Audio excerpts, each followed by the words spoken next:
lo que debo decir, cómo debo decirlo, lo que debo callar, cómo debo actuar, lo que debo hacer para gloria de Dios, el bien de las almas y mi propia santificación. Amén. Al Padre, Amén. el Hijo y el Espíritu Santo. Amén. Amén. Amén. Muy bien. A ver, me gustaría saber cómo es que han estado reflexionando y pensando todo lo que dijimos la semana pasada. ¿Qué es lo que han, si surgieron algunas dudas, si les estuvieron como pensando un poquito a algún tema que les haya llamado mucho la atención? ¿Cómo lo han visto? Híjole, para mí ha sido una semana muy reflexiva Ujú. por todo lo que está pasando Sí, y sobre todo con el tema me dejaste pensando mucho que a veces traemos tanta cosa y nos dedicamos más a la teoría que a la práctica. sí, Entonces, ahorita pues traigo proyectos y primero Dios todo esto termina bien, pues salirme, pero a la práctica. sí, claro. Y bueno, en la casa pues lo estoy aplicando, ¿no? O sea, muchas cosas que aquí, pero o sea, sí, la verdad ha sido una semana muy reflexiva, muy, muy, muy reflexiva, ¿eh? No, muy Y en bien. La verdad me da gusto, porque justo también es un poco la idea, ¿no? Que sí, o sea, no solamente es el tema, sino que vayan reflexionando poco a poco cómo se hace vida esta parte, ¿no? exactamente cómo se hace vida.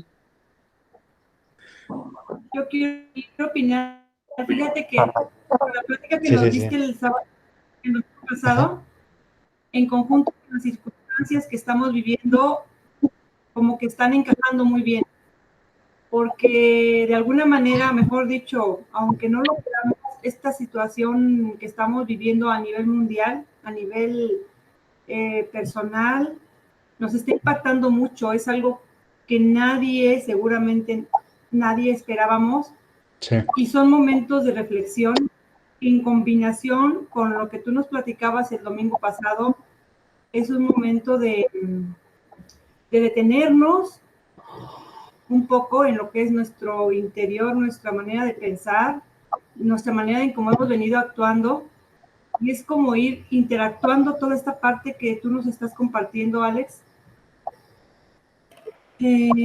Porque, digo, queramos o no, las circunstancias nos hacen detenernos un poco, detenernos mucho, mejor dicho, demasiado, y reflexionar y actuar, como decía Rosy, no teóricamente, actuar prácticamente. sí.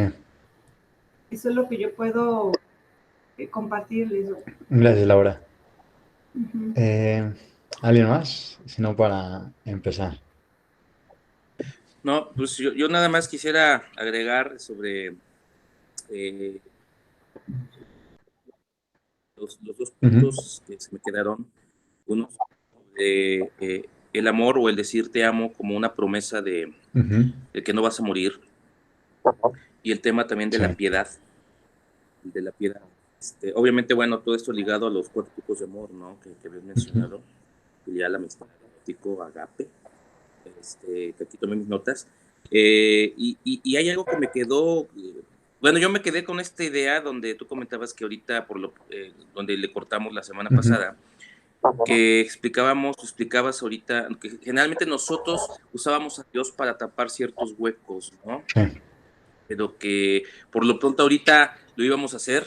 O sea, ahorita tú ibas a tomar ese como, ibas a usar así ahorita a Dios, ujú. pero yo creo que ahorita en el día de hoy ibas tú a tocar ese punto de cómo es no usar a Dios, ¿no? Ok. Cómo explicarlo, no me acuerdo cómo lo comentaste, pero me quedé yo con ese y dije, chin, ya nos dejó picados. Sí, sí. ¿Y qué es lo que implica, no? O sea, ¿cómo es que usamos a Dios para tapar ciertos huecos, no? Ok. Perfecto. Muchas gracias, Gonzalo. Eh, sí, hay muchas cosas que todavía hay que hacer reflexión de lo que estábamos comentando la semana pasada. Y justo el tema de piedad es un tema que pues sí, como que no está tanto en muchas ocasiones en el tema del amor, ¿no? Como que lo hemos dejado de lado en algunas ocasiones y sí, o sea, así como yo tengo cierta piedad, aquí hay algo todavía un poco interesante en la palabra piedad. Eh, Está un poco ligada con la virtud teologal de la esperanza. Y la esperanza, pues, de alguna forma, la podemos definir un poco como el todavía aún no.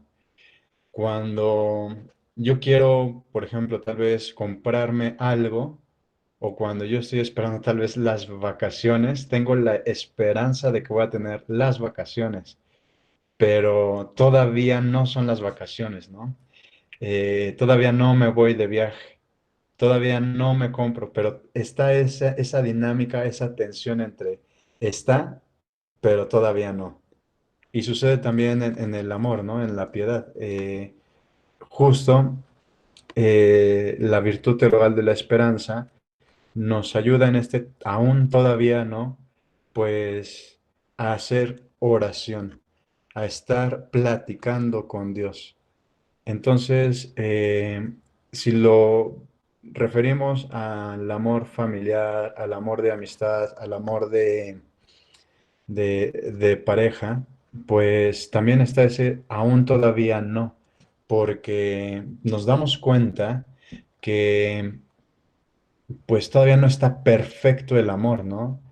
Eh, si nos ponemos a pensar, C.S. Lewis también menciona en su libro de los cuatro amores que pues las personas, los padres, están esperando que sus hijos tengan un amor ya no de siervos, no un amor que no, digamos, casi casi dependa de los padres.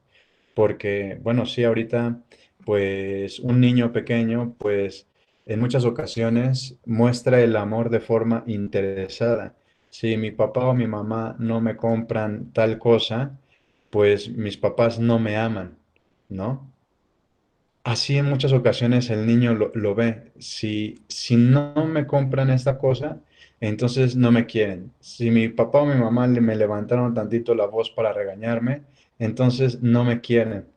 Pero cuando el niño va creciendo y cuando ya va eliminando estos elementos, pues ya el amor ya no se convierte en un amor de dependencia o en un amor servil, sino un amor de hombre, en un amor ya de señor, de dueño, como lo habíamos visto un poco la semana pasada con la palabra encratella que utilizaban los griegos, ¿no? Que somos dueños de nosotros mismos. Y aquí entonces empieza una dinámica totalmente distinta entre el padre, la madre y los hijos. Y entonces ya son oraciones, ya son palabras, ya son eh, conversaciones ya más interesantes que cuando el niño era totalmente pequeño. Sí, se disfruta el niño cuando todavía depende del padre y de la madre, pero cuando ya crecen ya es un amor totalmente distinto. Ya no están buscando al papá o la mamá para, para poder sobrevivir, ya pueden vivir de alguna forma en ellos mismos, ¿no? Entonces, la virtud de la esperanza es ese aún todavía no. Todavía no son capaces de amar perfectamente. Y entonces los hijos ven a los padres de forma piadosa, porque en esta piedad están esperando también los hijos que sean amados.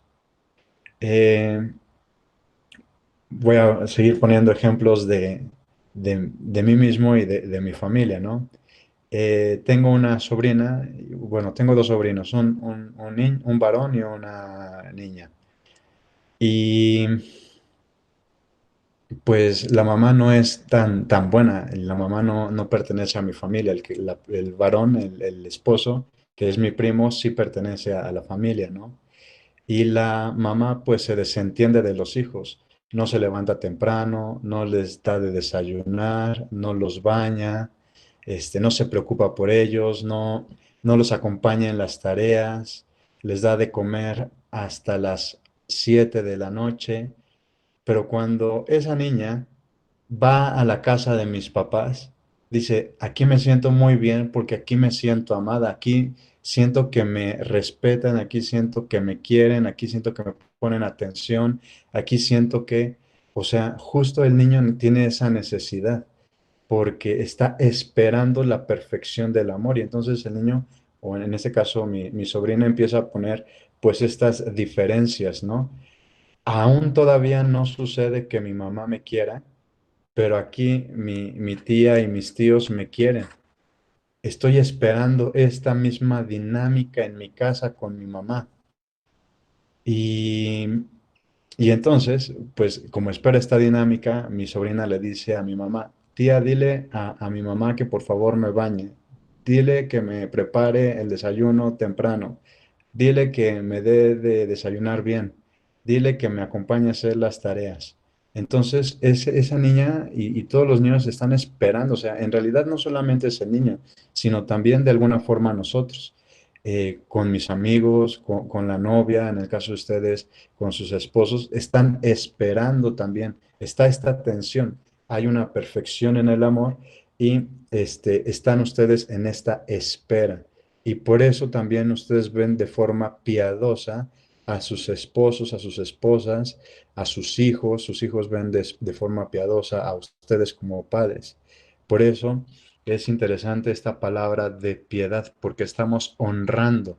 Pero ¿por qué honramos al esposo, a la esposa? ¿Por qué honramos a nuestros hijos? ¿Por qué los hijos honran a nosotros mismos? ¿Por qué honramos a nuestros amigos? Justamente por esa característica que es el amor. Hay algo todavía que hace falta entender en el amor, que, que es un poco lo que decía Gonzalo, que es el tema de que hemos puesto la semana pasada a Dios que tapaba ese agujero, que todavía no podemos responder a la pregunta de cuando yo le digo a la otra persona, yo te amo, yo estoy haciendo esta promesa de que esa otra persona no va a morir. Pero sinceramente, yo creo que se va a quedar ahí como una incógnita, se va a quedar ahí como un misterio, se va a quedar como el secreto de esta plática, porque estoy muy seguro que no vamos a llegar a responder esa pregunta. La situación es, pongan mucha atención en esta santa, especialmente jueves, viernes y sábado, porque ahí está la respuesta a esta pregunta. Yo te prometo que tú no vas a morir. Ahí está la respuesta a esta pregunta que nos hemos hecho. Porque sí, o sea, ahorita estamos utilizando un elemento filosófico, pero los filósofos no podemos dar esta respuesta porque, como yo decía, yo soy un ser humano y como ser humano, pues no puedo dar algo que no soy semejante. Es decir, Aristóteles decía, lo semejante tiende a lo semejante. Y si el amor exige que yo le diga a la otra persona, yo te prometo que tú no te vas a morir, pues yo no puedo dar algo que yo no tengo. Y si yo no tengo la inmortalidad, pues yo no se lo puedo dar a las otras personas, a los otros seres humanos. Pero bueno, en esta situación, en esta Semana Santa, ahí está la clave, ahí está la respuesta, ahí la podemos encontrar, pero de verdad tenemos que hacer todavía un análisis teológico de lo que sucede en esos días y especialmente lo que sucede el Sábado Santo. Solamente lo voy a poner como un paréntesis para que cuando suceda ustedes lo puedan reflexionar en su casa, cuando haya la lectura del Evangelio, también lo puedan ustedes reflexionar. Y el paréntesis es, ¿qué es lo que sucede cuando Jesucristo muere? Entre el viernes, recordemos que Jesús muere el viernes a las 3 de la tarde, y las Sagradas Escrituras dicen que resucita el domingo, las primeras horas del domingo, las primeras horas del primer día. Recordemos que los judíos no llamaban a los días lunes, martes, miércoles, jueves, viernes, sábado, domingo, sino que los judíos llamaban el día 1, 2, 3, 4, 5, 6 y al sábado justo le llamaban el Shabbat, porque Shabbat es el descanso. Entonces, Jesús descansa, su cuerpo descansa. Así hace referencia también a el libro del Génesis, cuando Dios crea todas las cosas, Dios Padre descansa de todas sus actividades. Entonces aquí hay una referencia importante que reflexionar, hay que ver, porque ahí está la respuesta a la pregunta. Eh, con eso cierro el paréntesis y solamente quiero... ahí está.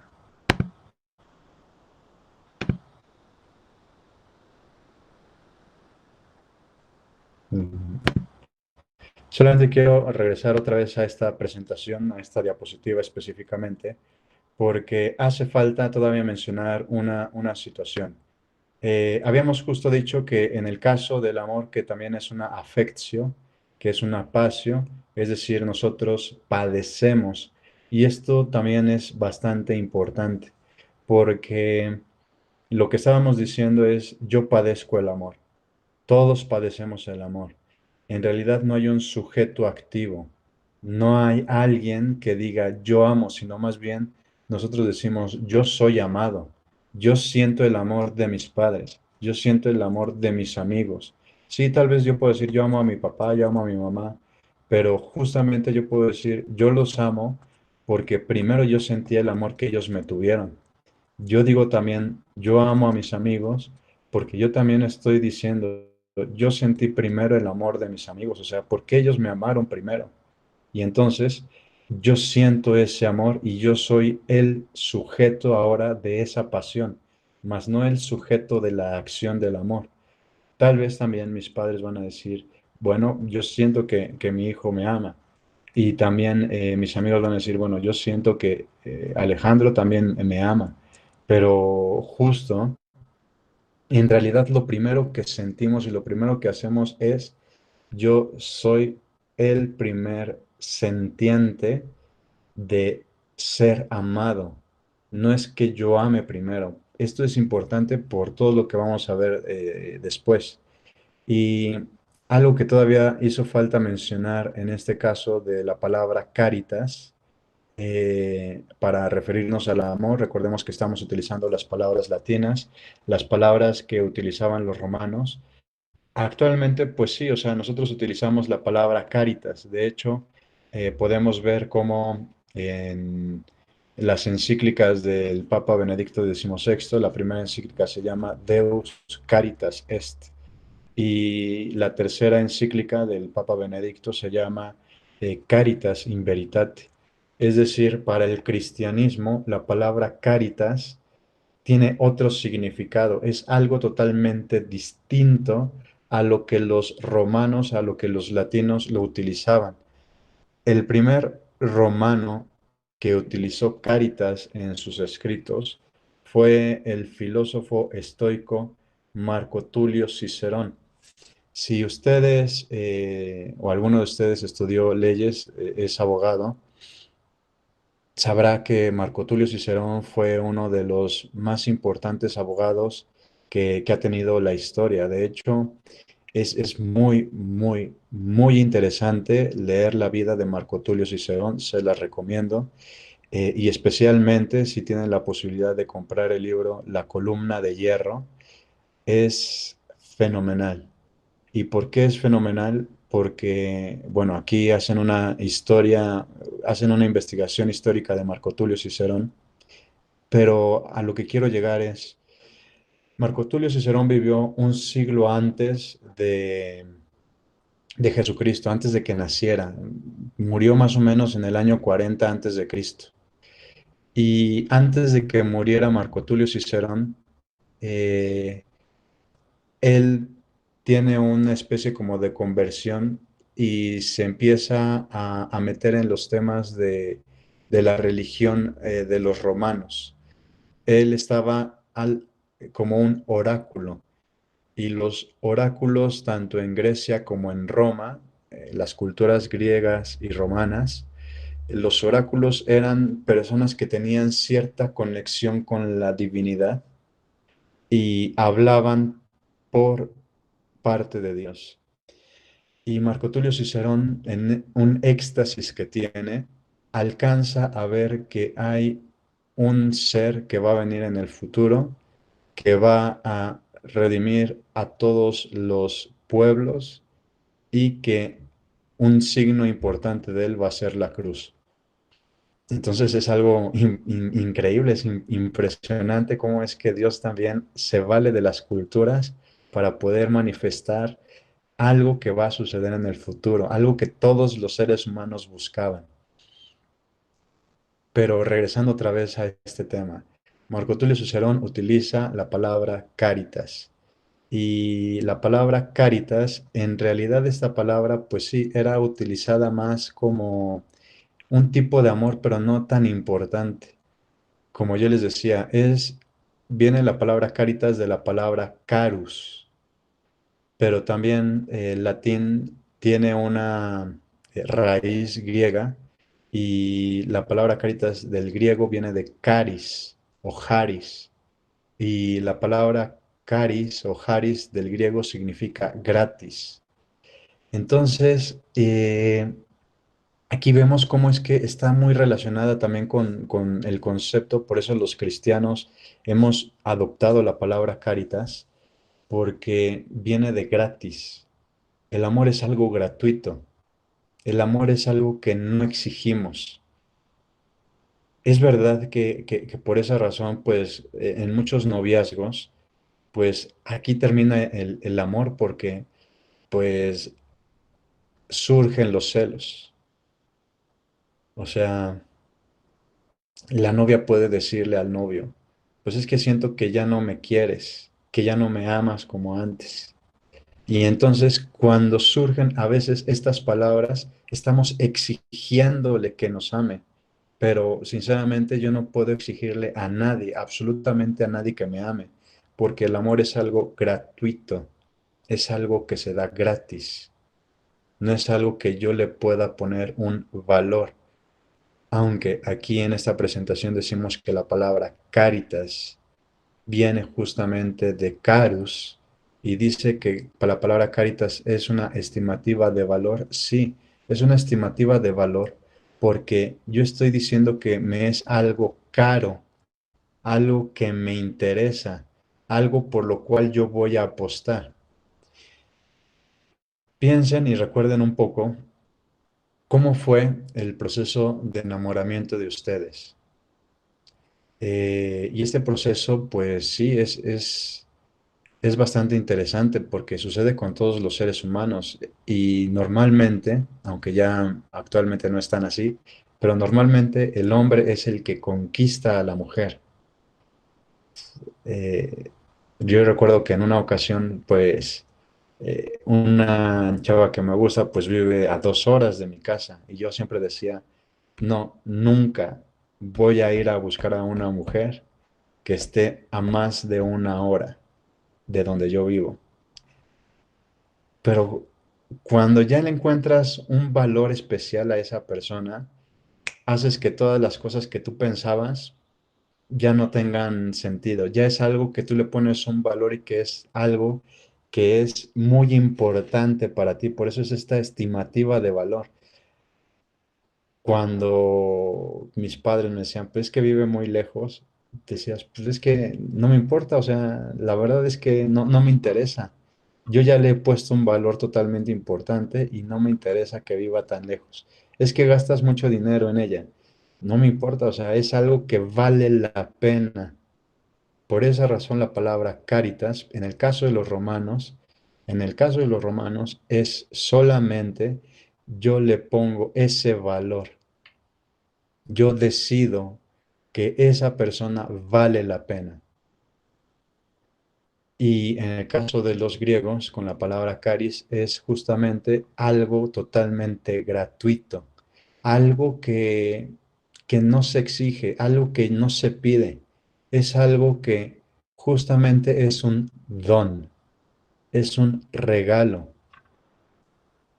Entonces, pensando en esta idea de caris o de haris, lo tenemos que tener así como pegado en la pared, en letras de oro. El amor es algo gratuito. ¿Por qué? Porque justamente es necesario tenerlo presente en esta plática porque lo vamos a tener que utilizar para entender algo que es todavía esencial en el amor. Solamente para terminar ya con esta diapositiva, eh, los cristianos, los católicos, utilizamos la palabra caritas o la palabra caridad en otro sentido. De hecho, justo también lo que les comentaba al inicio.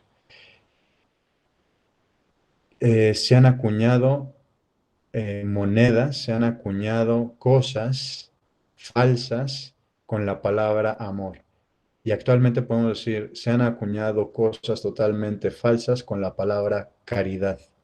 Cuando hablamos de caridad, lo único que estamos pensando es ser caritativos con los pobres, darles tal vez una moneda, darles tal vez un billete a los pobres. Pero para los cristianos, para los católicos, la palabra caridad no significa eso. Para nosotros, la palabra caridad significa que es una virtud teologal, que es también un don, que es un regalo que Dios nos da. Eh, Baste solamente recordar que las virtudes teologales, fe, esperanza y caridad, se nos dan como regalo en el momento en el cual nosotros somos bautizados. En ese momento Dios nos da estas virtudes, estos elementos importantes para poder vivir cerca de Dios. Con la fe creemos en Dios, con la esperanza esperamos llegar a Dios y con la caridad amamos a Dios. Por esa razón, la palabra caritas en el sentido cristiano católico, pues significa justamente el amor de Dios. Y este amor de Dios mueve, que era lo que decíamos también la semana pasada, el amor de Dios que nosotros sentimos nos hace movernos para poder ayudar a todas las personas, no solamente a las personas que tienen necesidad económica, sino también a todas las personas que tienen de alguna u otra forma necesidad. Por eso, actualmente el Papa Francisco ha puesto de relieve y ha puesto por encima en muchas ocasiones el tema de las bienaventuranzas, porque ahí podemos vivir de forma más perfecta el tema de la caridad. Entonces, solamente quería recordar esto, que la caridad sí es un tema de que me siento eh, con un tema de carus, que es algo totalmente caro, que es algo totalmente que pues me es con un valor estimado bastante importante, algo al cual yo estoy dispuesto a pagar un precio totalmente alto por esa persona, por ese amor. Y en el caso del griego haris, que es algo totalmente gratuito. ¿Sí? Bien. Vamos a pasar ahora a otro, que son las palabras griegas que se utilizaban para referirse al amor. Recordemos que estamos utilizando estas palabras porque, bueno, en realidad en muchas ocasiones el amor lo experimentamos al hablar en algunas ocasiones, ¿no? Especialmente cuando yo digo a la persona, yo te amo, pues sí es una palabra muy fuerte, pero pues la palabra amor pues tiene muchísimas otras connotaciones, ¿no? Tiene muchísimas otras cosas que tal vez en el español tal vez no nos estamos dando cuenta. Por esa razón vemos con las demás palabras, hace rato con el latín y ahora con el griego, qué es lo que quiere significar realmente el amor. Porque bueno, o sea, nosotros en español solamente podemos decir me gusta, me cae bien, lo quiero, la quiero, lo amo o la amo. Y solamente tenemos estas cuatro palabras, o ahorita son las cuatro únicas palabras que se me vienen a la mente para poder decirle a la otra persona que la amo, que la estimo. Pero con estas otras palabras, las latinas y las griegas, nos están ampliando bastante el panorama para poder entender cuál es la esencia específica de lo que es el amor, que no solamente, recordemos, es lo que actualmente muchas personas entienden solamente como la relación sexual, sino que es algo bastante amplio el amor. Y por eso, bueno, ahora vamos a ver lo que son las palabras griegas. En el caso de los griegos, aquí utilizamos otra palabra bastante interesante que es la palabra eros. Eros, y justamente de aquí es donde sale la palabra erótico, pues muchas veces pensamos que la palabra erótico tiene que ver con la palabra de lo sensual, de la sensualidad. Pero para los griegos eso no era eros. Para Platón, de hecho, si hacemos una revisión completa de todos los diálogos de Platón para poder referirnos a lo que es la palabra eros, encontramos primero que es una locura divina. Imagínense, aquí estamos diciendo que hay una locura divina y esto es fascinante porque el filósofo alemán del siglo pasado que se llama Joseph Pieper va a decir que Dios, y este filósofo alemán es un filósofo católico, Joseph Pieper va a decir que en Dios hay un amor erótico hacia los seres humanos. Es decir, no es un amor sensual, no es un amor de la sensualidad y de lo que nosotros conocemos actualmente como erotismo, sino más bien lo que quiere significar es que hay una locura divina. Yo me pongo, cuando reflexioné esta palabra, tiene toda la razón, o sea, Dios está totalmente loco por los seres humanos. Tan es así que Dios está tan loco que quiso hacerse un ser humano.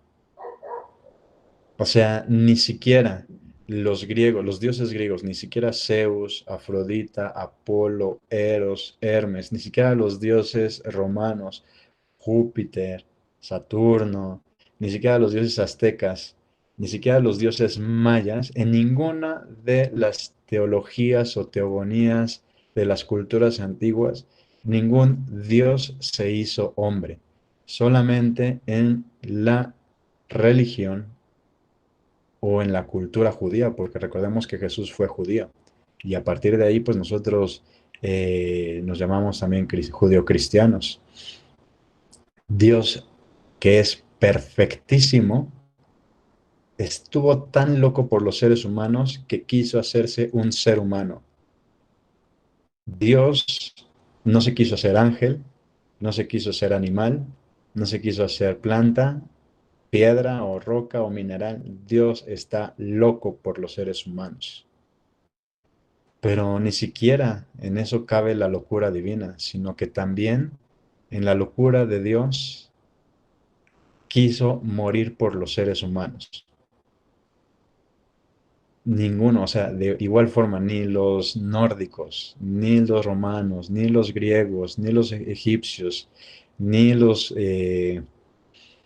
aztecas, mayas, totonacas, zapotecas, ninguno de esos dioses, ni los dioses de la India, ni de la China, ningún dios muere por el ser humano, solamente este Dios. Pero bueno, en realidad, cuando esto está pensando este Platón, Platón no lo piensa justamente en el término cristiano, porque bueno, él vivió 500 años, 400 años antes de Cristo. Más bien, lo que Platón quiso decir es que cuando nosotros amamos a la otra persona, a quien sea, parece ser que nos volvemos como dioses y además nos embriaga la locura. Y esta palabra es interesante también, porque ahorita he dicho que nos embriaga. Por esa razón, cuando la semana pasada estábamos hablando de quién era el dios Dionisio y que tenía su relación con Baco, justamente también en muchas ocasiones ahí en esos bacanales se hacía referencia a la diosa Afrodita, se hacía referencia al dios Eros, porque justamente te llevaba hacia esa locura, pero para poder enloquecerte, recordemos que hemos dicho que cuando nos embriagamos, pues perdemos la razón y la locura es perder de alguna forma la razón, pues justamente el eros es embriagarnos de esta locura divina. Cuando nosotros amamos a la otra persona, nos vamos embriagando, vamos perdiendo la razón por esa persona. Pero ya también Friedrich Nietzsche nos dice que sí, o sea, la locura es perder la razón, pero hay algo de razón en la locura. Entonces no perdemos completamente la razón, sino que hay todavía una razón. ¿Y cuál es la razón cuando amamos eróticamente a la otra persona? Hay una razón divina. Hay una razón suficientemente divina para poder amar a la otra persona. Pero ¿por qué sucede esto? Bueno, pues Platón no lo va a poder decir porque pues la cultura griega, los dioses griegos no amaban a los seres humanos. Recordemos que hemos dicho que el amor es algo que sentimos primero, que es algo que padecemos primero, no es algo que nosotros damos. Y un poco el spoiler es, pues, el primer o la primera experiencia de amor que todo ser humano tiene no es, no es el amor de la madre, es el amor de Dios, porque Dios nos ha pensado y nos piensa eternamente. A ver, ¿quién de ustedes piensa todo el tiempo en su esposa o en su esposo? ¿Quién piensa todo el tiempo en sus hijos? Claro que absolutamente nadie, o sea, ahorita ni siquiera, hasta ahorita que lo estoy pensando en mis padres, pero los minutos anteriores ni siquiera había pensado en mis papás.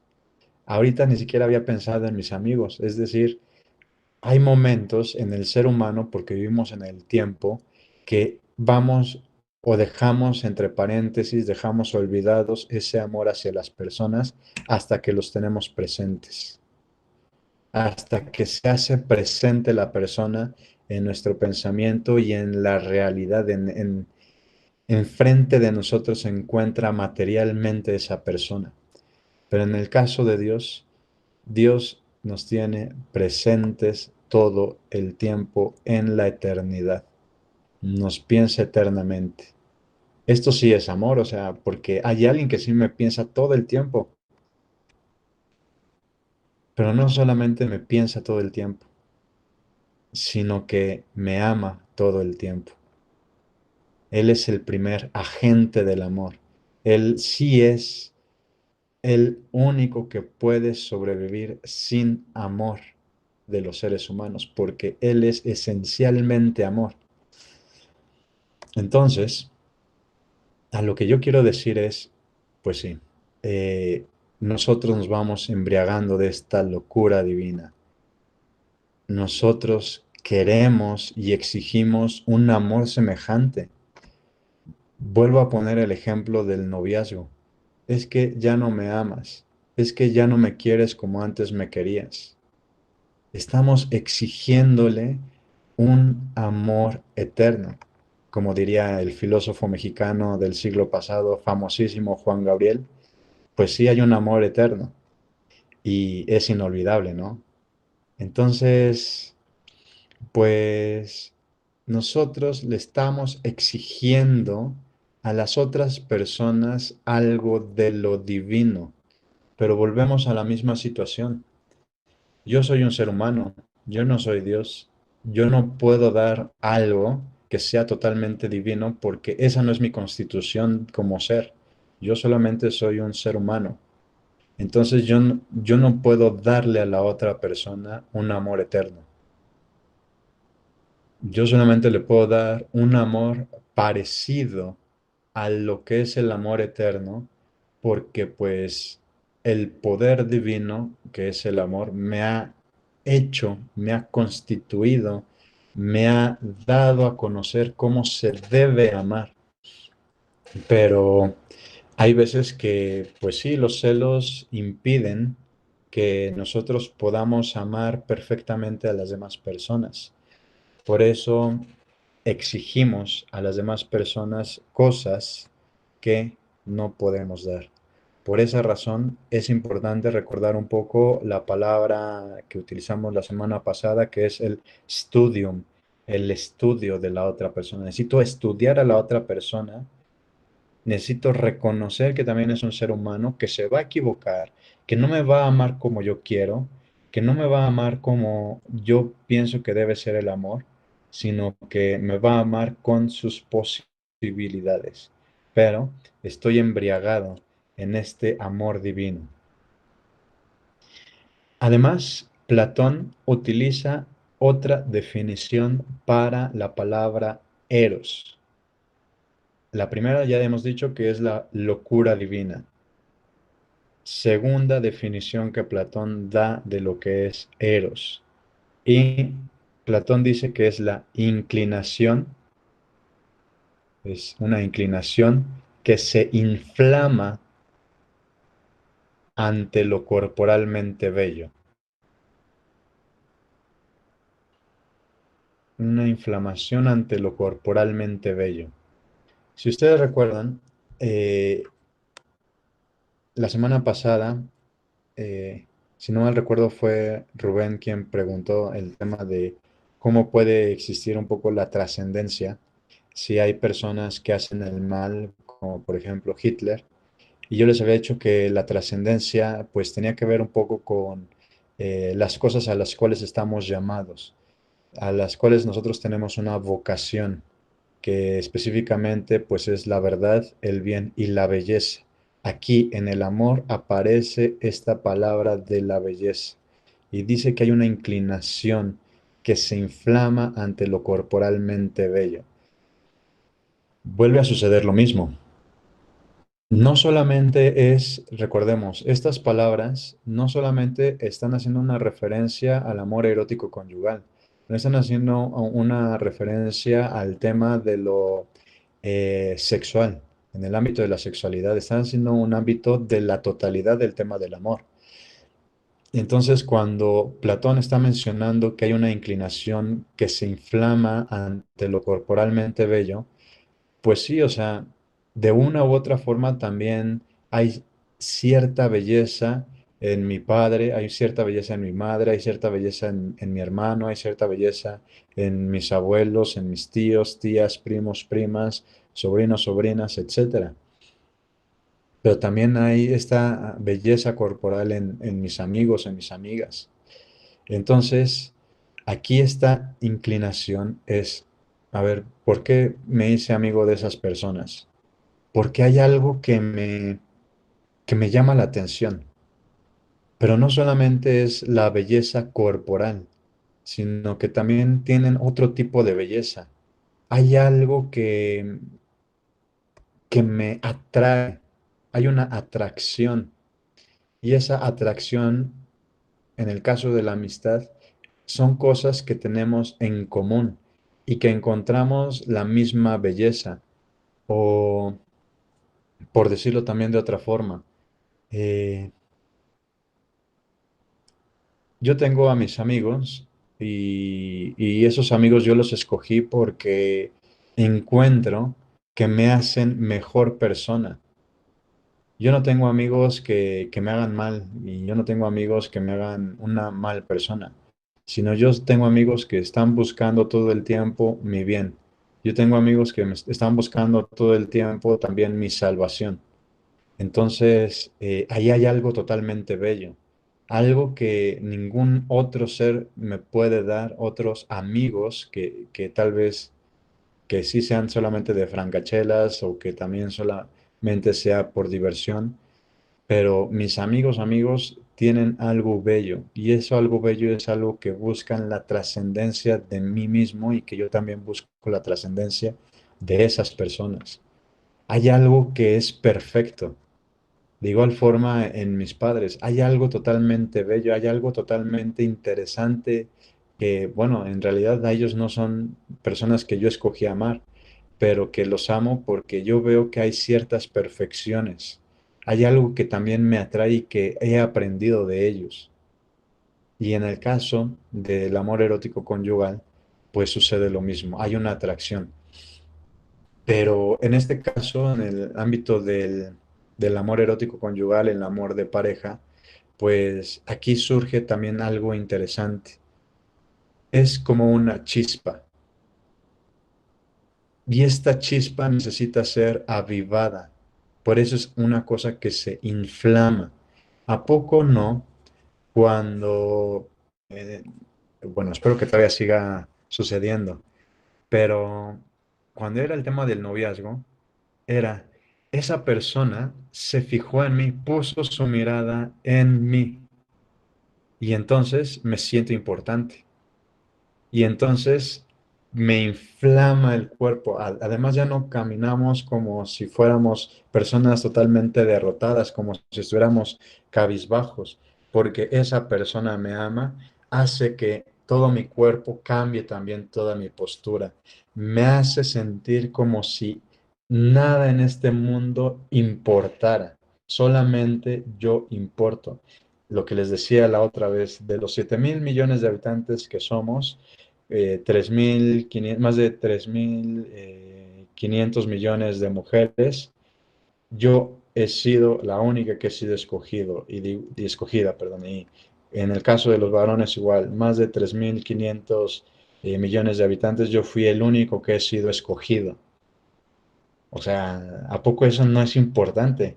¿A poco eso no me hace sentir mejor? ¿A poco eso no me hace sentirme como si yo fuera la persona más importante en todo el mundo? Como decimos en México, aquí mis chicharrones truenan. Aquí yo soy quien mando. Aquí nadie, ninguna otra mujer, ningún otro hombre va a decidir por esa persona. Por eso se inflama. Y normalmente, pues, en esta inflamación nosotros ponemos como órgano el corazón, ¿no? Por esa razón, pues, cuando hablamos del amor, pues mandamos corazoncitos, porque el corazón es como el órgano que hace que suceda este movimiento del amor. Y ya otro filósofo del siglo XVII, francés, católico también, Blaise Pascal, va a decir, hay razones del corazón que la razón no entiende.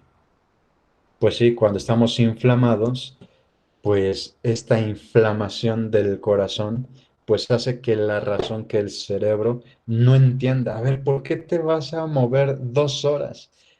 No, no tiene sentido. O sea, vas a perder 2 horas de camino. Claro que no. El corazón tiene otras razones totalmente importantes. El tiempo cambia. Y por esa razón, cuando estamos con la persona amada, sea nuestros padres, nuestros amigos, nuestros hijos, el esposo, la esposa, el tiempo cambia. Parecía que el tiempo iba más rápido. El corazón tiene otras razones. Pero sinceramente, para nosotros sigue siendo lo mismo, sigue siendo el mismo tiempo.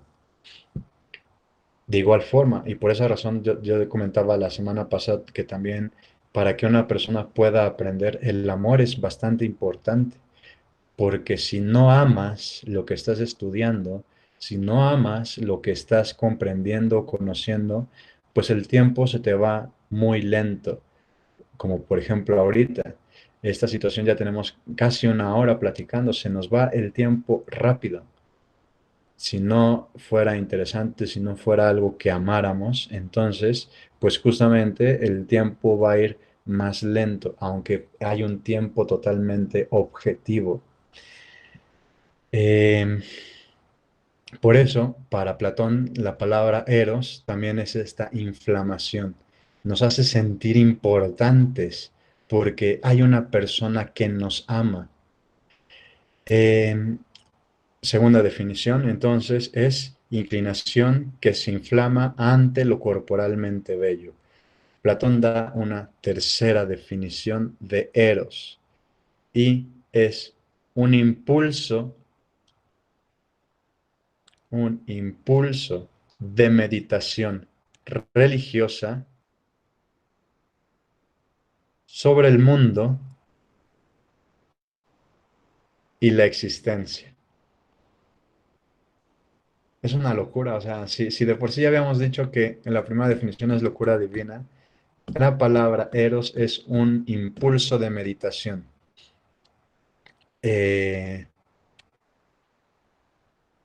Cuando nosotros también nos sentimos amados, pues empezamos a reflexionar, empezamos a pensar, empezamos a ver el mundo de una forma totalmente distinta. De hecho, hasta por esa razón, pues las personas que están enamoradas cambian completamente el significado de todas las cosas, cambian y transforman el mundo. Una persona que está totalmente enamorada transforma el mundo porque ya empezó a meditarlo. ¿Y qué significa esta meditación del mundo y de la existencia? Pues que nos empezamos a apropiar.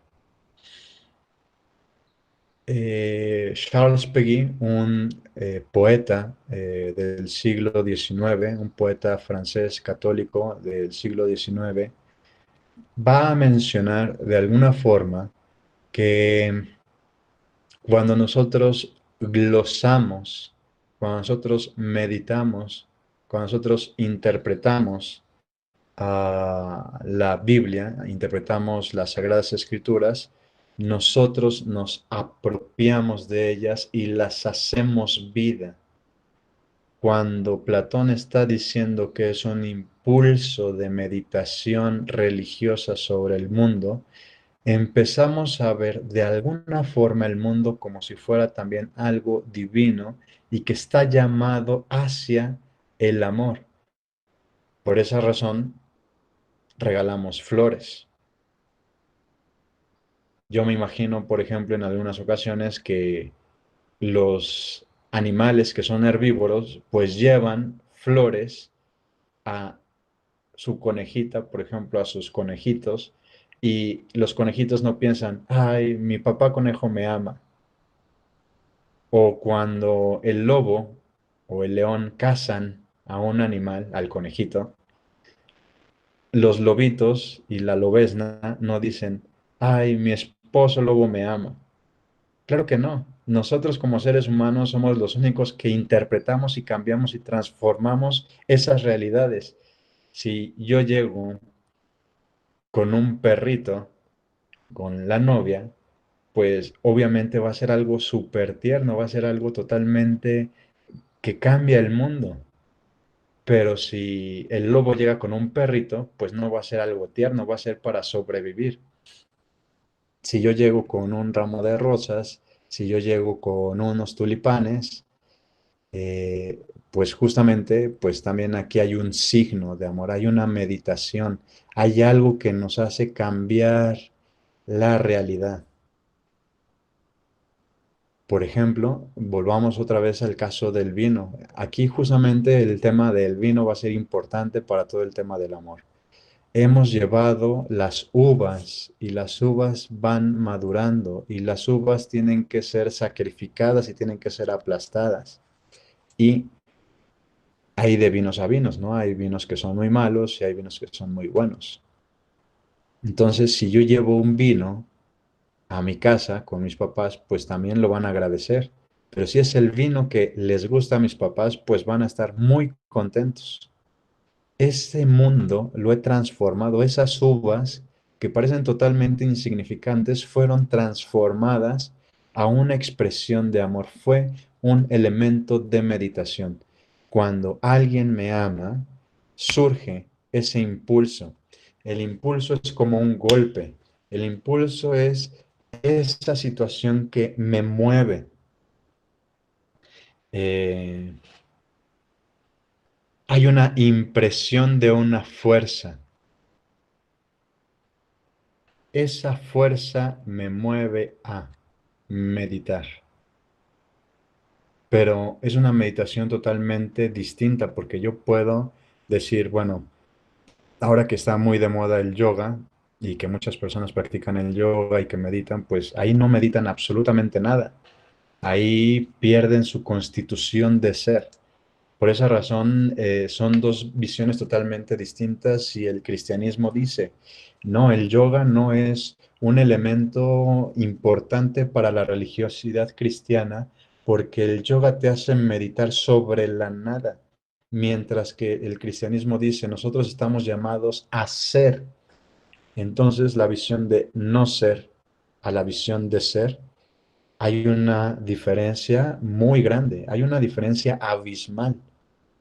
Y entonces, en Occidente, cuando amamos a alguien, cuando meditamos, pensamos, ¿por qué existo? ¿Por qué soy digno del amor de la otra persona? Hay otros seres que existen, que son más grandes, más fuertes, más bellos, guapos, y aún así me ama. Aquí hay una meditación y hay algo que es totalmente distinto y esa palabra de religiosidad implica conocer también mi propia existencia. ¿Qué cosa tengo que cambiar para ser mejor persona para esa persona que me ama?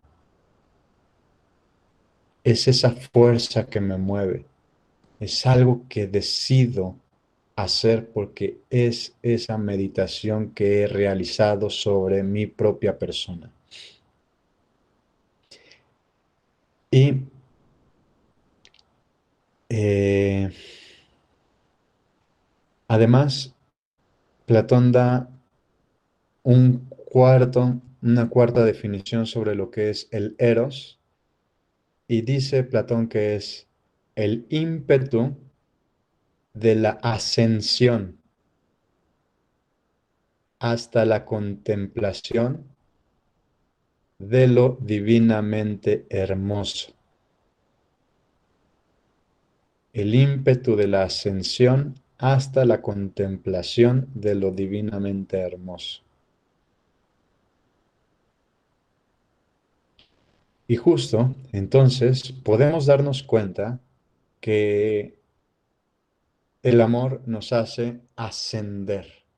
Cuando amamos y somos amados, especialmente cuando somos amados, nos hace ascender, nos hace ir hacia lo mejor, hacia las cosas más bellas y perfectas. Por esa razón, cuando amamos a una persona, buscamos lo mejor para esa persona. No buscamos lo peor, no buscamos que esa persona se sienta mal. Buscamos todo el tiempo que sea mejor.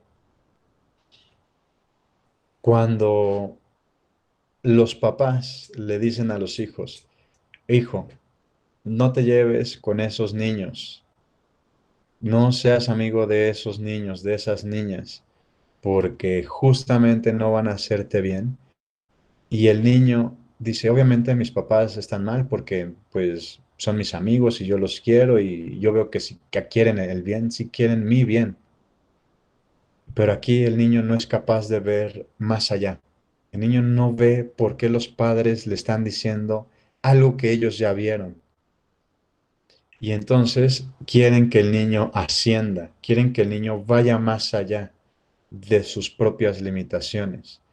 Cuando los papás le dicen al niño, oye, no toques la plancha porque está conectada y está caliente, y el niño va y lo toca, o cuando le dicen no vayas y no te acerques a la estufa, al horno porque está caliente, justamente aquí lo que están buscando es la perfección. No están buscando que el niño se lastime, pero pues como el niño lo ve como juego, va y se acerca y se quema y llora. Y entonces los papás se molestan porque justamente estás diciéndole, te lo dije, aquí hay una situación de que no quiero que te lastimes, no quiero que seas lastimado por algo o por alguien.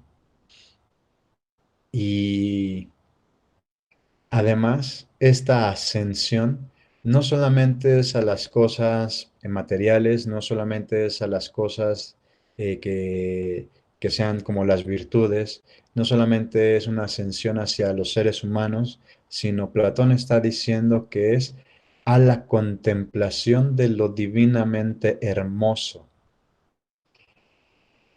Y esta palabra, contemplar, también significa eso que ya había dicho Platón anteriormente, como meditar.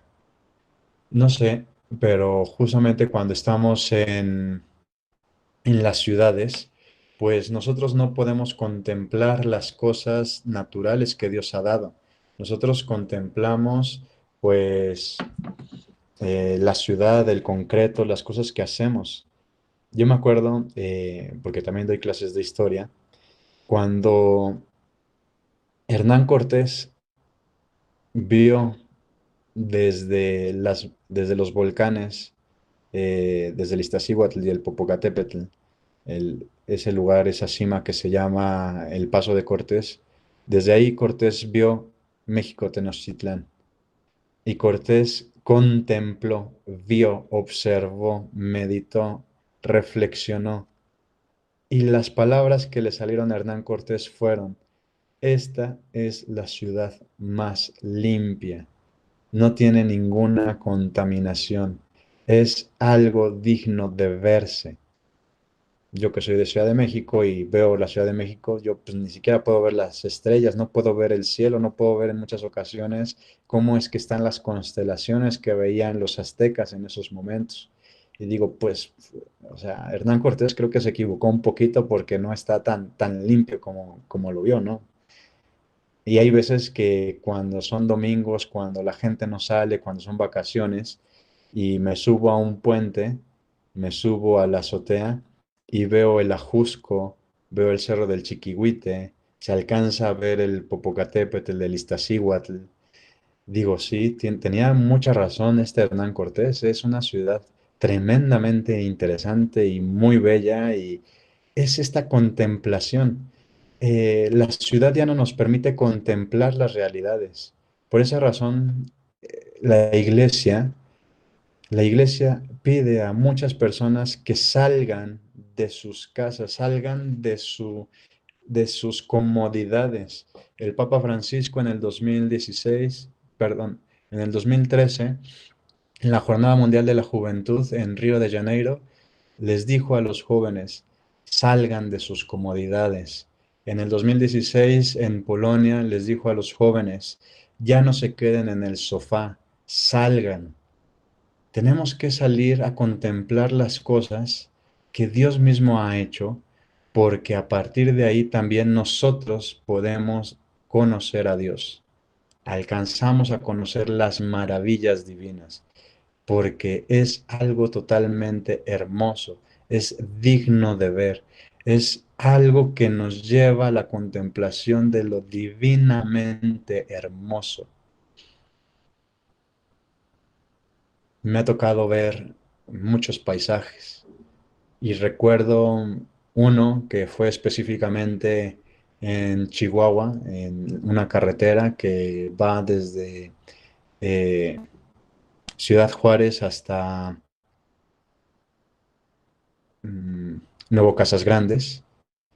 Y hay un momento en el cual ahí en el desierto está totalmente oscuro y pude contemplar las estrellas en su inmensidad, pude ver la Vía Láctea, pude ver hasta cómo pasaban los satélites que mandamos nosotros los seres humanos al cielo, y te sientes nada, te sientes pequeño, te sientes infinitamente nada.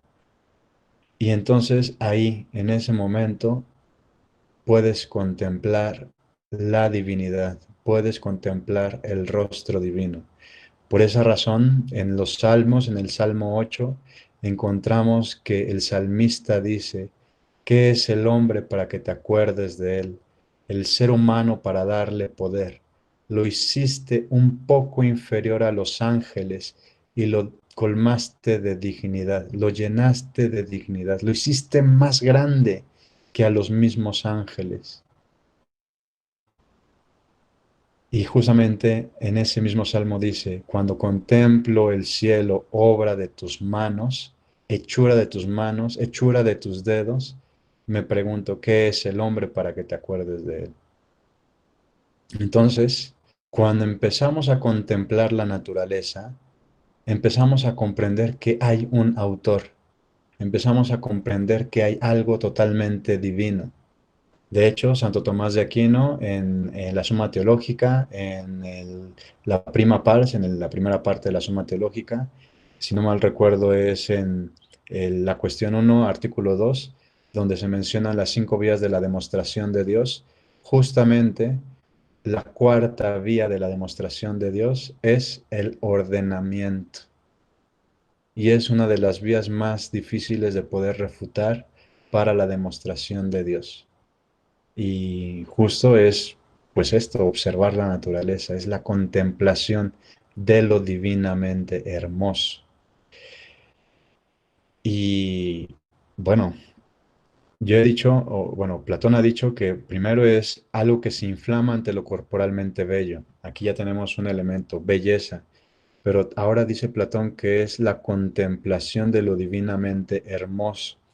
La belleza y la hermosura son dos palabras, aunque sí hacen referencia hacia algo interesante que es la belleza misma, la hermosura va más allá. Un escritor de hace 2 siglos, y también importante, Fyodor Dostoyevsky, ruso, tiene un libro que se llama El idiota. Y en este libro, El idiota, el príncipe Minshkin está visitando a una princesa que pues no era guapa tanto, pero tenía algo bello por su locura. Y el príncipe Minshkin se queda en la sala. Y en la sala esta princesa tenía un cuadro que le pareció una brutalidad. Era el cuerpo de Jesucristo muerto, pintado por el danés Holbein, el joven. Si ustedes lo buscan van a ver que es algo totalmente cruento, es algo totalmente que te, que te espanta, que te conmueve, porque pues sí, nosotros tenemos crucifijos y tenemos pues a Jesús muerto en la cruz, pero sinceramente pónganse a pensar, ¿quién de ustedes le tomaría una foto a un muerto? ¿Quién pintaría a un muerto?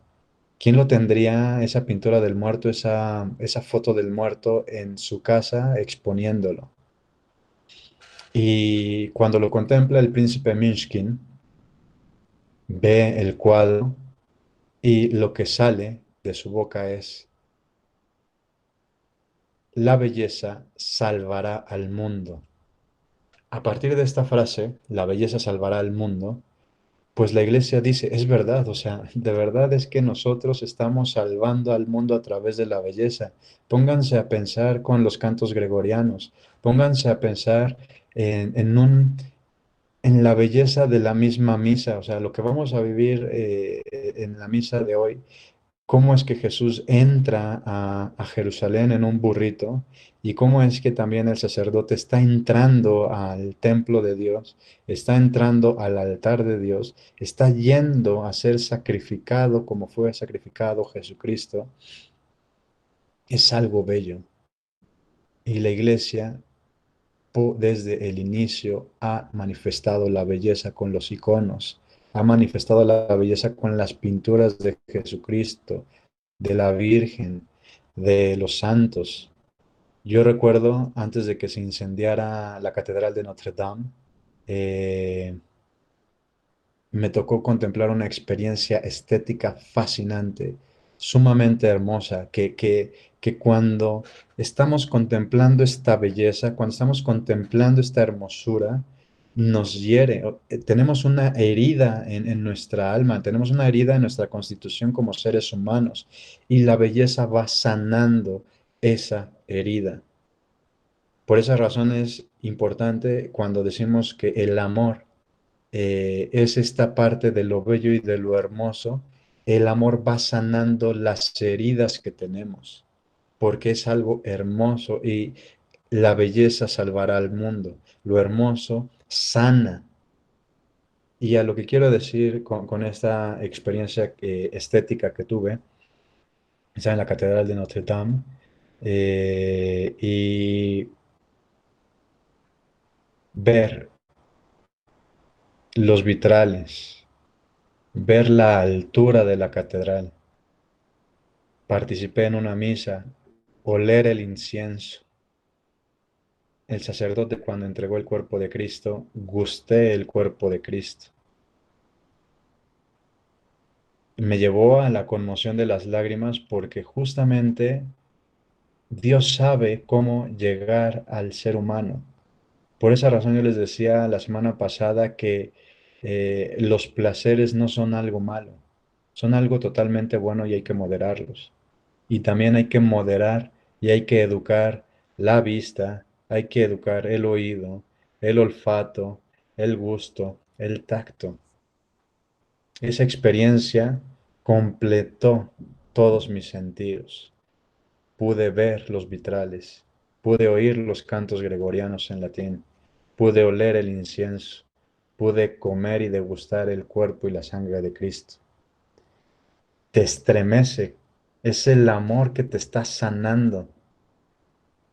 La belleza es justamente eso, la belleza sana, salva, elimina los defectos que tenemos en nuestro cuerpo y elimina los defectos que tenemos en nuestra alma. Por eso es interesantísimo que Platón haya utilizado para el Eros el tema de la belleza y de la hermosura. No es algo que pues sea algo así porque sí, o sea, sí yo puedo ver a una mujer que es sumamente guapa, pero pues no por eso ya ahí ya tengo el amor erótico, sino que es algo que me lleva a referirme siempre hacia lo divino.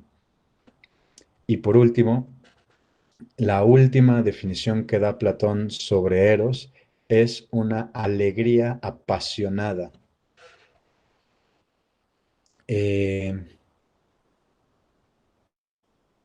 Justo, redundando un poco en lo que ya habíamos dicho, pues amar a una persona o sentirse amado, pues te hace sentirte alegre, te hace sentirte contento, te hace sonreír.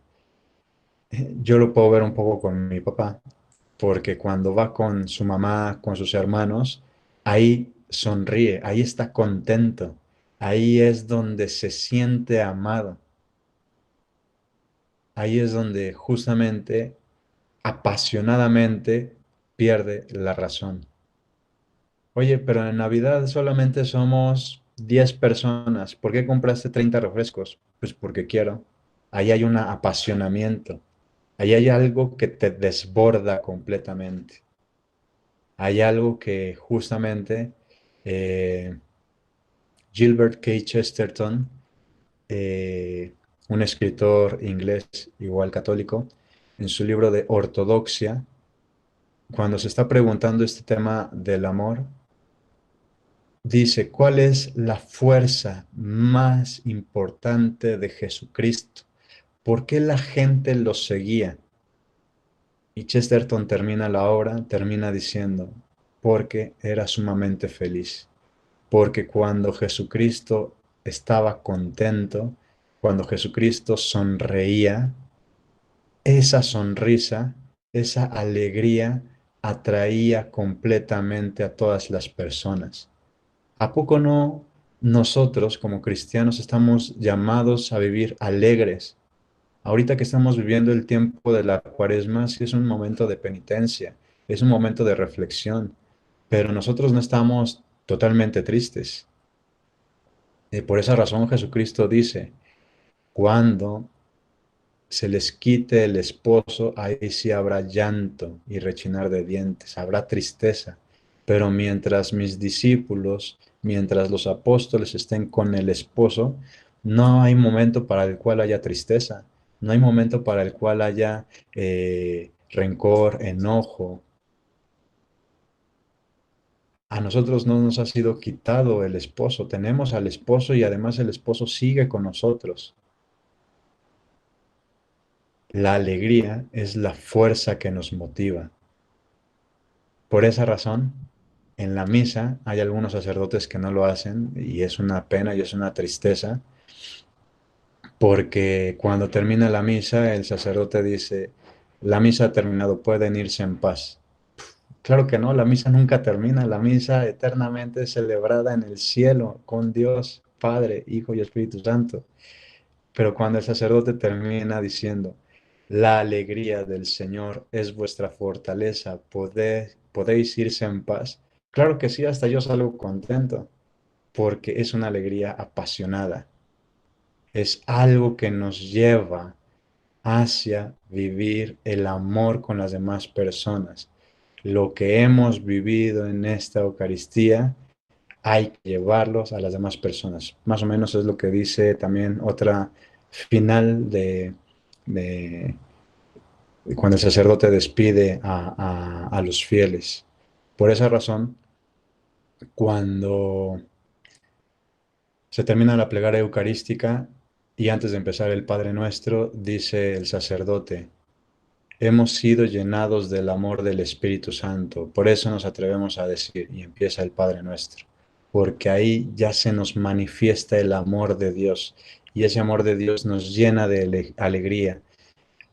Y esto lo han entendido los cristianos desde los primeros siglos. Por esa razón, San Ignacio de Antioquía, en sus escritos, en sus cartas que manda hacia los discípulos que él tenía, dice que cuando nosotros como católicos comemos el cuerpo de Cristo y bebemos la sangre de Cristo, somos como leones rugientes que salen a acabar con el mundo, porque nosotros tenemos la fuerza de Dios. ¿Y cuál es la fuerza de Dios? La alegría. Por eso es interesante también que Platón diga que Eros es una alegría apasionada. Cuando yo me siento amado por alguien, cuando me aman mis amigos, yo estoy contento, estoy alegre. Cuando estoy con ellos, porque yo sé que me aman, estoy alegre. Cuando estoy con mis papás, con mi hermano, yo estoy contento porque sé que me aman y estoy alegre. Por eso Eros no es solamente el elemento de la sexualidad. Eros es todo esto. Eros es algo bastante importante para la vida de todos los seres humanos. Y hay que recordar lo que había dicho al inicio de este Eros. Joseph Pieper, el filósofo alemán católico del siglo pasado, dice que en Dios también hay un amor erótico, hay un amor de Eros, está esta locura divina. Pasamos a la siguiente palabra griega, que es filía, y esta palabra filía pues tiene mucha relación con la palabra amistad. En realidad, en muchas ocasiones se traduce como amistad, pero los griegos lo utilizaban más como este sentimiento de solidaridad. Eh, pero no solamente con los amigos, sino solidaridad con todas las personas. Yo soy solidario con mis padres, solidario con mi hermano, solidario con mis vecinos, solidario con mis primos, solidario con los pobres, solidario con, etcétera. Entonces, filía, los griegos lo utilizaban en este sentido, más que amistad, más como un sentimiento de solidaridad. Eh, en el caso de la palabra ágape, que también es una palabra que utilizaban los griegos, esta palabra ágape, al inicio, nosotros, bueno, más bien, los griegos, antes del cristianismo, pues era una palabra que sí que hacía referencia un poco al amor, pero este amor es un amor bastante confuso, es un amor bastante gris, porque también el ágape lo podían utilizar como un amor totalmente filial, es decir, el amor de los hijos, un amor de benevolencia, que este amor de benevolencia es querer el bien de las otras personas. Yo quiero el bien, pero no un bien para mí mismo, sino yo te quiero bien y quiero el bien para ti. Y además tenía un ámbito de la sexualidad, pero no tan marcado, porque para eso los griegos tenían otra palabra. Eh, pero sucede, no sé si conozcan un poco la historia de la Biblia, pero la Biblia que nosotros tenemos es conocida en el caso del Antiguo Testamento. Nosotros tenemos el Antiguo Testamento de la versión de los 70. ¿Qué significa esto? Significa que en una de las persecuciones que tenía el pueblo judío, pues se exiliaron en algunos judíos en Grecia. Y entonces, pues los judíos seguían hablando hebreo o arameo o el idioma que utilizaban en ese momento y aprendieron el griego.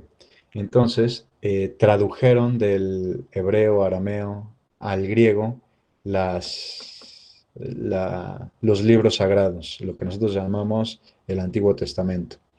Y entonces, estos judíos, para poder referirse a las palabras hebreas sobre el amor, utilizaron esta palabra griega ágape para poder referirse específicamente al amor de Dios. Por esa razón, la Iglesia Ortodoxa,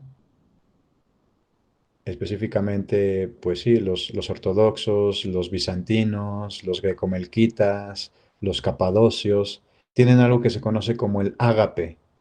Y este ágape termina la divina liturgia, que para nosotros podría ser la misa, y después de la divina liturgia salen del templo y tienen su ágape, es decir, salen a comer en comunidad, que es algo que hace falta reflexionar mucho en el cristianismo latino, porque pues sí, somos una comunidad, pero esta comunidad no está bastante formada. Por esa razón muchas personas no entienden muy bien el cristianismo católico, porque pues sí, en los hechos de los apóstoles vemos que se reunían en comunidad, sí, para partir el pan y también ofrecían de su propio dinero, ofrecían su comida, ofrecían todas esas cosas para todas las personas. Pero aquí solamente termina la misa y cada quien para su casa.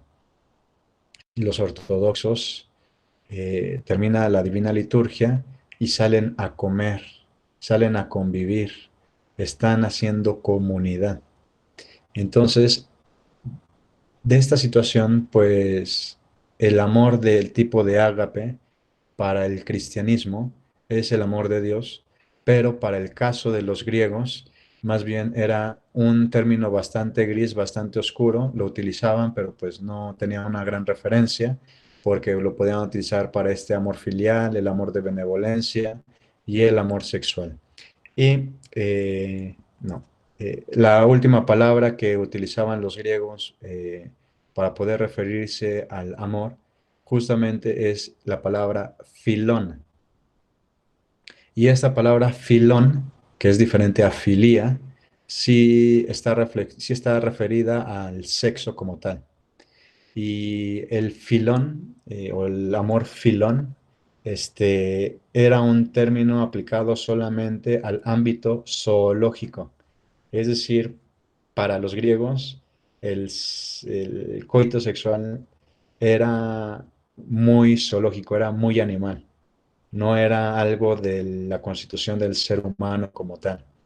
Entonces, podemos ver que los griegos sí le pensaron bastante bien en el ámbito de la sexualidad y bueno, actualmente pues solamente el ámbito sexual lo referimos a lo erótico, que se entiende como la sensualidad, que no es algo malo la sensualidad, pero pues cuando los griegos decían que tenían este amor filón, pues era justamente que pensaban que se rebajaban de su constitución de seres humanos a ser animales. Y sí, o sea, podemos ver cómo es que muchas personas que no tienen bien orientada la sexualidad, pues se comportan más como animales que como seres humanos. Entonces, el amor de tipo filón no era tan aplicado y tan relacionado para los griegos. Em, Quiero tal vez dejarlo hasta aquí. Todavía hace faltan más cosas que decir. De hecho, si se fijan, nos quedan 5 diapositivas, pero haciendo justicia a lo que habían comentado al inicio, lo que había dicho Alejandro, que al cuarto para las 12 termináramos para que justo pudiéramos participar de la Santa Misa. Lo quiero dejar aquí para que existan estos 15 minutos de preguntas y respuestas. Entonces, terminamos hasta aquí esta parte.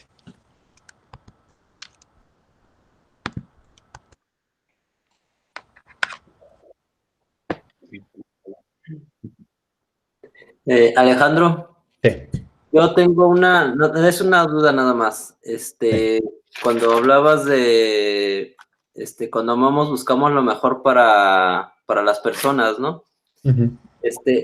¿Dónde queda, por ejemplo, papás o matrimonios que, por ejemplo, a sus hijos los obligan a trabajar en la calle,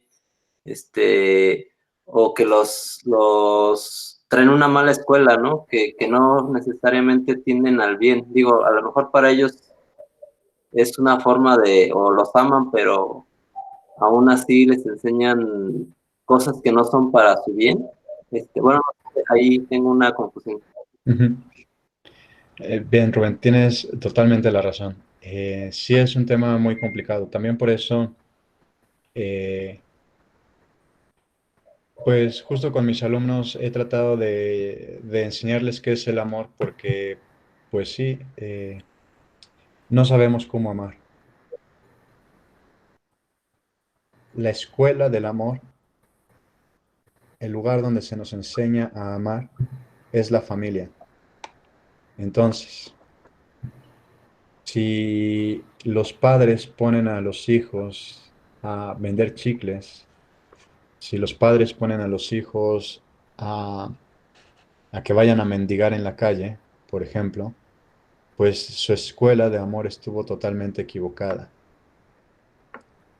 Por esa razón, esas personas, tanto los padres como los hijos que están ahí en la calle, tienen mucha, pero mucha necesidad de amor. Por esa razón, lo que yo había mencionado es que para nosotros como cristianos, la palabra caridad no solamente es, bueno, le doy esas moneditas a ese niño que está haciendo un payasito y que está haciendo lo posible para dar el dinero y que se lo lleve a sus papás. No, ahí nosotros estamos malinterpretando la palabra caridad. Sí, es verdad que el amor es querer el bien de la otra persona, pero en muchas ocasiones, pues también nos equivocamos en saber qué es el bien o nos equivocamos en creer qué es el bien para la otra persona y le hacemos un daño. Entonces, aquí entramos en otro problema filosófico muy grande. ¿Qué es el bien? Y bueno, pues tampoco me voy a extender tanto porque justo también en las clases de ética que doy, pues cuando hablamos del tema del bien nos lleva 6, 8, 10 horas hablando de lo que es el bien. Pero solamente voy a decir que el bien es algo que nos hace perfectos, algo que nos perfecciona. Entonces, si los papás le dicen a los niños, oye, ponte a trabajar, ponte a chambear en la calle para que tengas dinero y lo explotan, pues tal vez sí está habiendo un bien, pero justamente ese bien es un bien aparente. Por esa razón también es interesante lo que sucede en el libro del Génesis, en el capítulo 3 cuando Adán y Eva están en el paraíso terrenal y bueno, Dios ya les había dicho, no coman del árbol del fruto prohibido. Y pues Adán y Eva pues seguramente corrían, brincaban, se divertían en el paraíso terrenal y pues no le habían puesto atención mucho al árbol prohibido, ¿no? Pero cuando se les aparece la serpiente, cuando se les aparece Satanás y le pregunta a Eva, oye, ¿Dios les prohibió comer de todos los árboles? Y Eva dice, no, Dios no nos prohibió comer de todos los árboles, solamente nos prohibió comer de ese árbol específicamente. Oye, ¿y sabes por qué Dios les prohibió eso? Porque si tú comes del fruto del árbol prohibido, serás como Dios. Y en ese momento se le hizo apetitoso comer. Entonces, el bien ahora se le presenta a Eva como un bien, perdón, el mal se le presenta a Eva como un bien aparente, algo que se apetece. Entonces, a los padres que mandan a los hijos, por ejemplo, a trabajar en la calle, ese mal se les presenta como un bien aparente, se les presenta algo apetecible y esa petición se les parece como algo bueno. Y de igual forma sucede con todos nosotros, con todos los pecados que podamos cometer. Se nos aparecen los pecados como bienes aparentes. Los pecados son malos, sí. ¿Y por qué los hacemos? Por esa razón también San Pablo en sus cartas, no recuerdo ahorita en cuál, dice, hago el mal que no quiero. O sea, yo no quiero hacer el mal y aún así lo hago. ¿Por qué? Pues porque se me aparece el mal como un bien aparente. Se me apetece hacer eso porque es algo bueno. ¿Sí? Por esa razón, digamos que, o sea, sí está el amor de benevolencia, quiero el bien de la otra persona, pero bueno, hay veces que yo me equivoco al escoger el bien o pienso que ese bien es algo totalmente equivocado.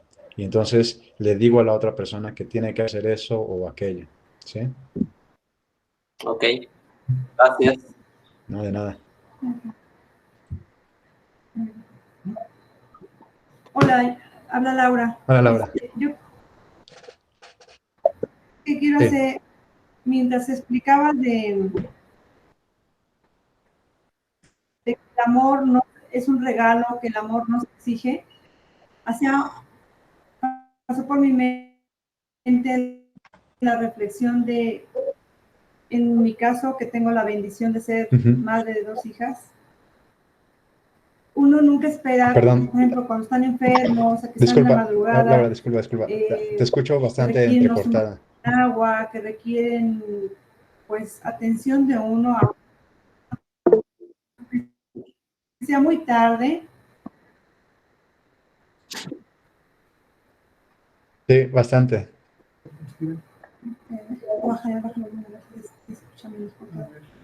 A ver, ¿me escuchan Sí. mejor? Ah, ya se escucha mejor. A ver, si quieres, apaga el video y tal vez así sea más Así, rápido. bueno, te Ajá. comento que cuando que hice reflexión sobre cuando hablabas de que el amor no se exige, que el amor es un regalo. Ujú. ¿Sí me estás escuchando bien? Sí, sí, sí. Ok. Sí, pasaba por mi mente de que en mi caso que tengo la bendición de ser madre de 2 hijas, Ujú. cuando ellos requieren atención, cuando ellos, por decir, están enfermos o simplemente en el día a día, uno está como madre esperando siempre ayudarlos, darle lo mejor y nunca esperamos, pues le voy a cuidar a mi hija para que ella me ame, voy Claro. a cuidar a mis hijos para que ellos me amen. Nunca piensa uno eso, bueno, nunca pienso yo, pues para que me amen, para que estén contentas conmigo, para que me reconozcan nunca. Entonces, con ese ejemplo, me imagino el amor tremendo que tiene Dios con cada uno de nosotros. Él no espera, Él da todo sin esperar nada a cambio. Solamente Él quiere nuestro bienestar, solamente quiere nuestro amor. Más bien quiere que estemos, que seamos dignos hijos de Él, no nos exige otra cosa. Es solamente lo que yo quería compartirles, esa semejanza del amor de un padre terrenal o de padres terrenales, así es el amor de Dios eh, para con todos y cada uno de nosotros. Y solo eso quería compartir. Sí, muchas gracias, Laura. Tienes toda la razón. Justo nosotros como seres humanos, pues sí tenemos esa necesidad de amor. De hecho, en el libro que les había recomendado de C.S. Lewis, de Los Cuatro Amores, justo empieza así el libro mencionando el amor de dádiva, es decir, el amor que se da, y el amor de necesidad. Nosotros como seres humanos tenemos este amor de necesidad, necesitamos del amor. Recuerdo en una ocasión que leí un artículo que decía que los bebés que no reciben el amor de sus padres mueren al mes, mueren a las semanas.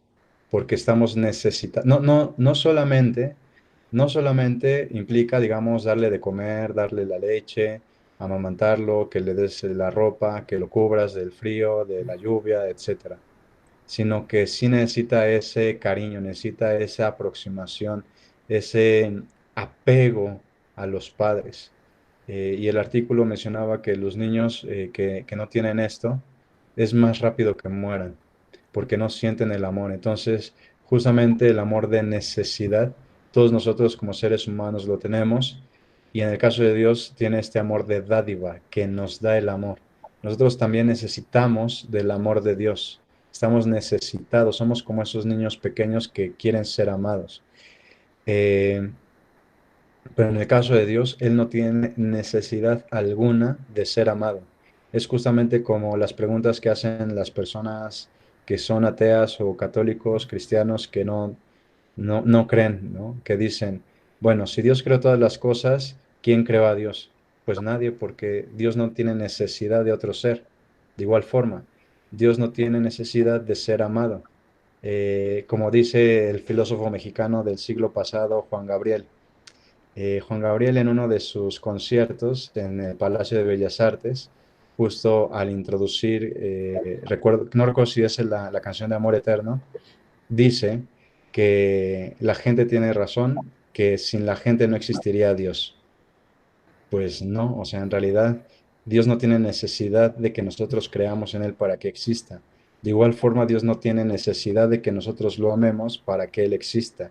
Él se basta a sí mismo porque Él es la esencia del amor para poder amarse. Y por lo tanto, por esa razón, digamos, Dios no tiene necesidad de nosotros, sino que nosotros tenemos necesidad de Él, ¿sí?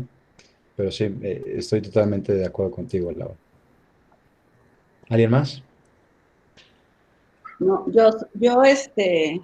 a Rubén, bueno, le quiero comentar algo. A veces, esto sobre los niños que están en la calle, yo creo que también ese es un amor enseñado.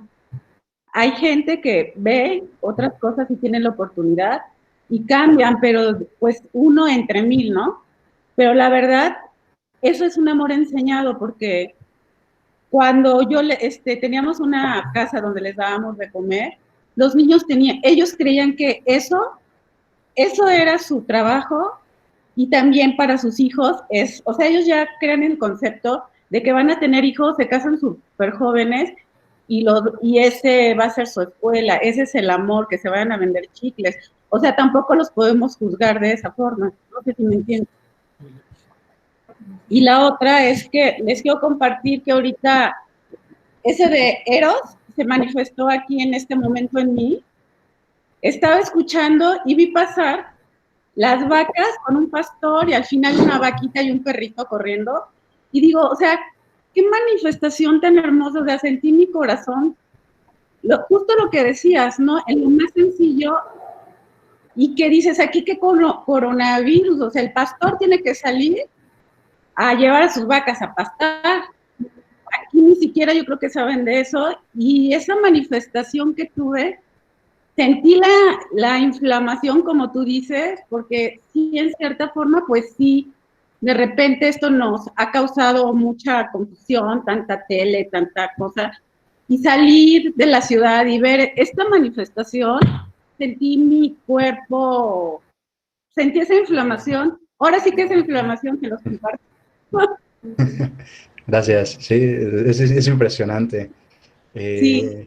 Es súper bello. Además, qué bueno que mencionaste el tema del pastor, porque es algo que también quería compartir con ustedes. Bueno, lamentablemente no hemos podido terminar con todo el tema del amor, pero justamente el pastor para el cristiano, pues es un signo bastante importante, ¿no? No sé si ustedes tengan el libro del Catecismo de la Iglesia Católica, pero la portada del catecismo tiene así como una figurita, ¿no? Que hay un árbol y hay un hombre ahí sentado y es un pastor. Y justamente, pues como dice también el Salmo 44, ¿no? El Señor es mi pastor, nada me faltará. En verdes praderas me hace recostar. El pastor para los romanos es el que sabe y el que conduce hacia la vida, no te conduce hacia la muerte. Entonces, nosotros vemos que Jesús es el pastor porque nos lleva justamente hacia la vida eterna, ¿no? Y justamente es el que nos guía hacia el sendero que es la vida y Él pasó por la muerte y nos guía hacia el sendero de la vida para que no muramos, porque Dios no quiere la muerte del pecador, sino que viva y se arrepiente.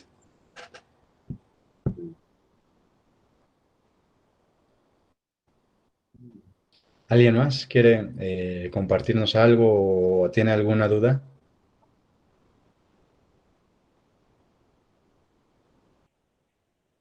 Bueno, yo nada más así como para a modo de comentario me quedé pensando un poquito en que pues muchas veces uno da lo que tiene, ¿no? Sus propios recursos y hay veces que sí, nuestros recursos están pues muy pobres, muy torcidos, muy limitados y a lo mejor eso es nuestra manifestación de amor, ¿no? Porque no lo hemos hecho consciente y no lo hemos visto más allá de... Y pues es así, ¿no? Por ejemplo, en muchos casos cuando hacemos las cosas mal creemos que las hacemos por amor. Lo que refería Rubén de los niños era más bien por la cuestión de, por ejemplo, de los delincuentes, ¿no? Que de pronto enseñan a sus hijos a delinquir y pues es muy te conflictúa porque pues para uno es de lo peor, ¿no? Pero para ellos en su concepción y en sus recursos, quizá eso sea una forma de amar a su gente, ¿no? Es todo, solo era un comentario. Vamos, ¿no? En realidad, la familia es la primera escuela de amor. Y si la familia pues tiene esta carencia de saber qué es el amor, pues enseña conforme a sus posibilidades, ¿no? Es como el maestro. Si el maestro no está bien preparado, pues, ¿qué va a enseñar? Pues enseña conforme a sus posibilidades. De igual forma, la familia. Si la familia no tiene bien el concepto o no sabe bien qué es el amor, pues ama según sus posibilidades. Y aquí utilizaste una palabra bastante importante, Celia, que es la conciencia. No somos conscientes en muchas ocasiones de las palabras. Por esa razón, yo les decía al inicio de la semana pasada, pues tal vez cuando vayamos platicando sobre el tema del amor, pues nos van a empezar a caer los veintes, ¿no? Entonces, la palabra conciencia, una primera significación es darme cuenta de. Y entonces me doy cuenta que tal vez estoy fallando en esto. Tal vez sabía esto, pero tal vez no lo había pensado de esta forma. Entonces, imagínate lo que decíamos también al inicio, ¿no? O sea, la gente, realmente las personas, lo veo todo el tiempo con mis alumnos, las personas solamente piensan en el amor cuando es el tema del noviazgo o el tema de pareja, o más específicamente en el tema del coito sexual. O sea, todo esto, no son conscientes de todo lo que está pasando con toda la dinámica del amor, ¿no? Hola. Entonces, pues imagínate, estos alumnos que están en universidad y que apenas están entendiendo qué es el amor, ahora las personas que no tienen acceso a la escuela, pues está todavía más complicado.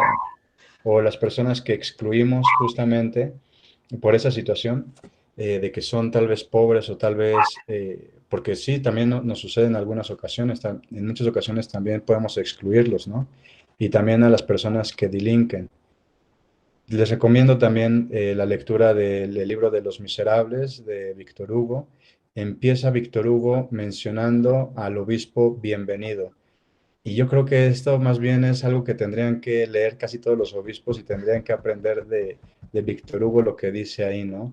Si ustedes recuerdan y vieron la película o vieron la obra de teatro, pues está Jean Valjean, que acaba de salir de la cárcel, que ha sido excluido por la sociedad y que no encuentra trabajo, está buscando trabajo, o sea, él no quiere robar, él no quiere hacer el mal, él está buscando trabajo y porque ha salido de la cárcel nadie lo quiere contratar. Entonces, pues, ¿qué es lo que tiene que hacer? Roba. ¿Y dónde roba? Pues roba con la primera persona que le tiende la mano, que es el obispo. El obispo, bienvenido, lo mete a su casa y le da de comer. Y Jean Valjean se da cuenta que el obispo bienvenido tenía 2 candelabros de plata, los 2 candelabros que más amaba el obispo, y se los roba Jean Valjean. Y entonces, cuando lo regresa a la policía, el obispo, más bien la policía le dice, aquí tenemos al prisionero, aquí tenemos quien le ha robado sus cosas. Y el obispo nunca le habló a la policía, y el obispo dice, pues claro que no ha robado porque yo se lo di. Aquí ya hay un cambio. Aquí este cambio, y es muy, muy bueno. Si no tienen la posibilidad de leerlo, por lo menos vean la película que lo volvieron a poner en Netflix. Este cambio, Jean Valjean dice, o sea, a mí me han tratado muy mal, a mí me han golpeado, a mí me han sacado y no me han dado de comer ni me han dado trabajo. Y aún así, yo que le robé las cosas a este señor, me trata como un ser humano, no me trata como un animal. Y además me ha enseñado lo que es el amor, me ha llamado hermano y me ha dicho que soy hijo de Dios. Y entonces la siguiente escena que aparece es Jean Valjean hablando con Dios y cómo sucede el cambio. Entonces, sí, es verdad, la escuela del amor de los padres de esas personas ha sido muy mala, pero alguien les tiene que enseñar a amar. Y ese es nuestro deber como cristianos.